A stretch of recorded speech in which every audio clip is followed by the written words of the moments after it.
What happens when two bass road warriors spend quality time talking music and life with one of their peers? Bassist, educator, author David C. Gross and bassist and head honcho of KnowYourBassPlayer.com, Tom Semioli, trade dates with the legends of rock, jazz, funk, blues, folk, country, and more. Notes from an Artist, revealing conversations with the legends who've created the soundtrack of our lives. What happens? You're about to find out. It's another episode of Notes from an Artist.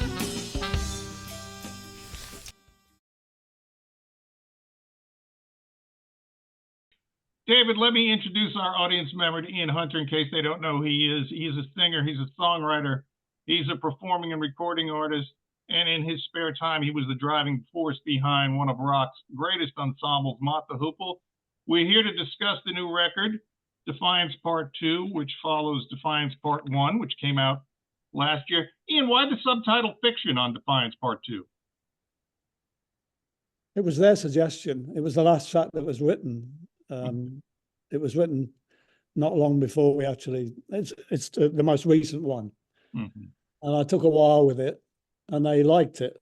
And they said, could we, sort of sub-fiction onto the title? And I said, yeah, why not? Okay. Now Defiance 1 and 2 were recorded remotely. And I guess COVID had a lot to do with that.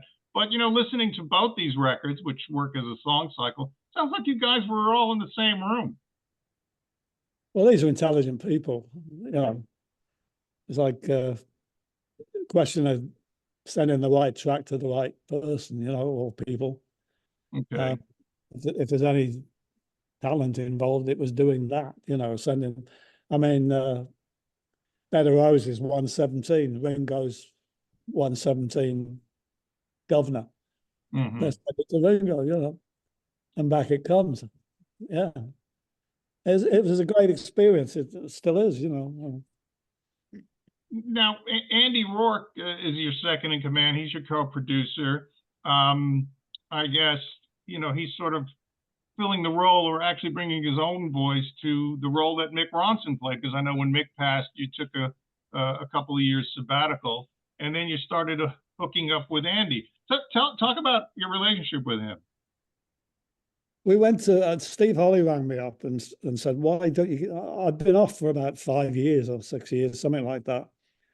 Why don't you do something? And I said, well, I don't really know anybody. And Steve Holley took me to this benefit. And in the afternoon, there was a three-piece. As I walked out after a sound check, there was a three-piece playing. And it was Andy. Andy was singing and playing lead with this three-piece. And I just thought, that guy's great. And I approached him, and he was right in the middle of, the Mellencamp touring situation. So it was about a year before we got together. But slowly over the years, he's become indispensable, because he's not only, especially in this situation, because he's not only a guitar player, he's a drummer, he's a bass player, and he also has a voice that can go anywhere, So he's been, it's kind of like the one-on situation all over again. Well, initially, the whole thing started with a photographer called Ross Halfin. Okay. And my manager, Mike Kobayashi. And it was COVID. And they were saying, well, these guys have got studios in their houses and they ain't doing nothing. They're not on the road, Maybe you should think about doing something with these guys. It was Slash was first. Right. Then Billy from ZZ, people were volunteering, and it just developed from there. Now, among the reasons why we all love vinyl, old school records, is the album art. Tell me now, Johnny Depp did this cover based on a photograph, yes? I've got up with John, with the Vipers, and he's got up with me a couple of times, and he likes what I do, Right. So he got involved, and if it hadn't been for John, I think Jeff Beck wouldn't be on both those records. Right. John was, John was with him at the time. Right. Jet, they were working on the album 18 together when I think they did your tracks, probably. I toured, and Jeff, I met Jeff, and we had a good night out, John and Jeff. And next thing you know, he's on the record. And you know, being a 70s artist, the 60s guys were the gods, you know. Sure. So there was a huge buzz, you know, especially with Beck, you know, because he was Mick's idol. He was Ronno's idol. Yes. You know, Yeah. Mick Ross's idol, you know. It was a huge honor for him to be on the record. Yeah, yeah, and it's his last recorded work, I believe, yes. According to his manager, yeah, the third rail, yeah. And aside from Pretty Girls, what does Johnny Depp bring to the table as a musician? Aura. Got up with the Rant Band, and they all said, you know, he hangs back, he plays where he doesn't play, where it's not needed, you know, economical. Now, it seems like the secret to a happy marriage is to write a song about your wife. You've got it. You had Trudy's song, you had Needs of My Heart, and this one to Trudy is What Would I Do Without You? Tell me the story now. You and Overend are in the village, and Trudy was a waitress? Yeah. Yeah. And somebody told her I was a bit of a lad, so she told me to fuck off. And I was immediately attracted. 52 years later, we're still at it. And I'm damn sure I wouldn't be here if it wasn't for her. But it's interesting that you had Lucinda duet with that. How did that come about? Well, Trudy can only sing one note. Oh, is it? Whole song, yeah, and once she doesn't go up, she doesn't go down. She just sings in one line, you know. Lucinda, you know, we needed a bit of professional help. So Lucinda did it. She did it great. I mean, she's got this gorgeous voice. You know? Yeah. Well, wasn't her husband a fan of Mott? I think that's how you guys got together. How I met her was I played in Nashville. Yeah. And she came with her husband, and probably her husband probably got her to come. But she was great. She came back afterwards, you know, and we had a chat. Mm-hmm. And so we asked her to come on this, and she did. Yeah, and she recorded that remotely as well. Amazing. Yeah, and the thing with a lot of these people is they're so generous that they don't just send one track; they send half a dozen. Okay. You know, in her instance, it was like, "This is where I think I should be. These are the lines I should do." But I'll do the whole song twice, just in case, you know, and take what you want and leave what you don't want, which makes our lives a lot easier, you know. You know, over the years, so many artists have interpreted your songs. Barry Manilow obviously had the hit with Ships. Alejandro Escovedo does your tunes. Great White had the hit with Once Bitten. What's the general impression you get when when you hear yourself translated in such a manner? Well, in the case of Manilow, it was like listening to a different song, you know, because he approaches things totally differently. You know, he's going from an arrangement angle, a pop angle. He's modulating. I don't do that. So it was kind of interesting to see what he did with it. You know, he took it into the pop arena.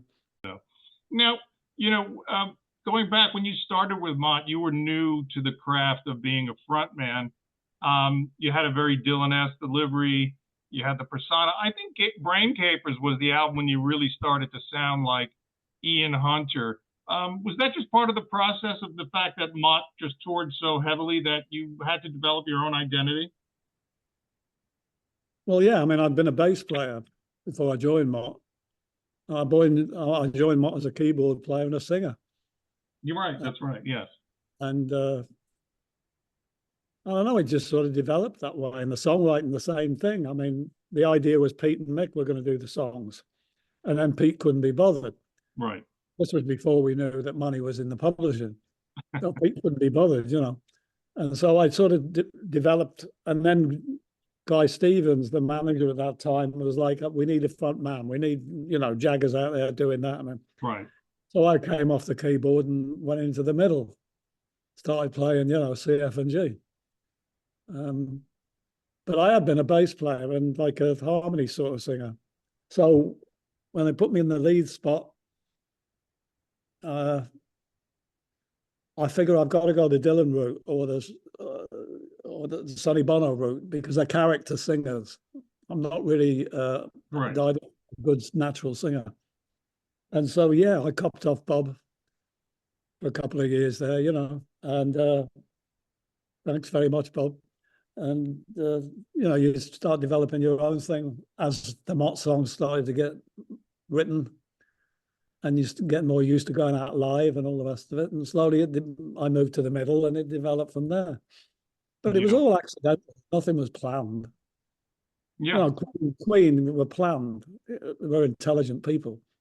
They planned. Mott never planned. It was just this glorious ball of fun, and everybody was different, and it was awkward, and it was, the Hereford Mafia and all that. But I loved it. I loved it. There's so many characters, Yeah, yeah. Well, you started off as a bass player with Freddie Lee, right? I played with Billy Fury. I played with Freddie Fingers Lee, for a while, actually. That's when I started thinking maybe I should do it for a living, because we were going to Germany and we were getting paid good money in Germany, Star Club, places like that. Yeah, yeah. That's when I started to think maybe I'd like to do this, because I was just a fan before that. Now, one of the great moments in bass history, and David and I will attest to that, was All American Alien Boy. And I always thought, oh my God, I pity the bass player in the Ian Hunter band when Ian calls the tune. And of course, that happened with my dear friend Paul Page. And Paul and I, we meet a couple of times a month to have pizza at Arturo's on Houston Street. I don't know if you're familiar with that place. I know Houston Street, but yeah, go. All right. So I love what he did. Rather than imitate Jaco, Paul brought his own voice to the song. And then you opened up with it. So you really put him on the spot. But what's your thoughts about Paul doing his own interpretation on that track? Well, he did exactly what he should have done. And I never even thought about it. I just thought, Paul's a bass player. You do what... there's never been do this or do that with me. Right. It's you're in the band, you do what you do. That's why you're here. And Paul, you couldn't wish for a nicer person. Yeah. He's a great bass player. Could he do the Jaco solo? I don't know. We never even attempted it. It was Paul that was on the stage, not Jaco, Right. And that was it. It never occurred to me. I didn't realize. I mean, Paul was going through it, but I never realized. I just thought he'll do what he's going to do, Right, right. And it was a daunting task because, again, in 1976, when that record came out, that was really the first time the masses had heard Jaco. I mean, obviously, he had done a record with Pat Metheny, and then he did a record with Weather Report, which was on the same label. You're both on Columbia. But when that record came out, we looked at it like it was man discovering fire. We didn't know what we were hearing. Well, I met him through Bobby Columbia, who was the drummer of Right. Blood, Sweat and Tears. We had the same manager. And he was staying at Bobby's, and Bobby was kind of like auditioning him to all his jazz mates. And then Bobby rang me one day and said, "You got to come and listen to this guy." Yeah. And I started talking to him, and we got friendly. And in the end, he said to me, "I'm getting fed up with this sitting here auditioning to all these people." And I was just beginning. I was over the river. And I said, "Why don't you come and live with me while I'm doing this record, do this record?" And so it was just timing, really. He came and stayed with me. He rehearsed 8 hours a day, every day, because he'd been a drummer. And something had messed with his wrists. And so then he decided he would not be the best drummer in the world. He would be the best bass player in the world. And he calculated 3 years, 8 hours a day would make him the best bass player in the world. He'd been 21 then. Right. And this is exactly what he did. And in my house for a month, 8 hours a day, that's what he did in the basement. And then we went down to Electric Lady. Couldn't afford to stay in the city. We just went down in a car every day and did All American Alien Boy, which actually messed my career up real bad. But I enjoyed doing it. Yeah, it was a great artistic move. And of course, legend has it that's Mick Ronson's favorite record of yours. Yeah, it is. In 2013, I was at the Canary Wharf Hotel in London before the last Mott gig, the original Mott gig. And I had an assignment from Huffington Post Books to interview Pete Watts, who had his only book out, The Man Who Hated Walking. And we were in the lobby, and Trudy Hunter says to me, "How did you get Pete to talk?" And before I could answer her, Ian Hunter says, how did you get Pete to stop talking? And once you get him going, you know, Pete was on a roll. It was just getting him to go. Well, it's funny because his handler, Peter Purnell of Angel Air, insisted that I ask no questions about Mott The Hoople because Pete was sensitive to that. And I said, I'm fine. It's a book interview. Campbell Devine wrote everything you need to know about Mott The Hoople. So I sit down with Pete and he won't stop talking about Mott The Hoople. Yeah, right. Typical. And he talks about Mott Without The Hoople and British Lions. He goes through every album. And I'm like, Pete, who cares about Mad Shadows? We got to talk about the book. And so I think, you know, I said, hey, Pete, you got to get to a sound check. I think Pete is the man who hated to talk about the man who hated walking. That's what it was. Pete was eccentric. Yes. A total eccentric and wonderful company, but he did have his blind spots, you know, which I'm not going to even discuss.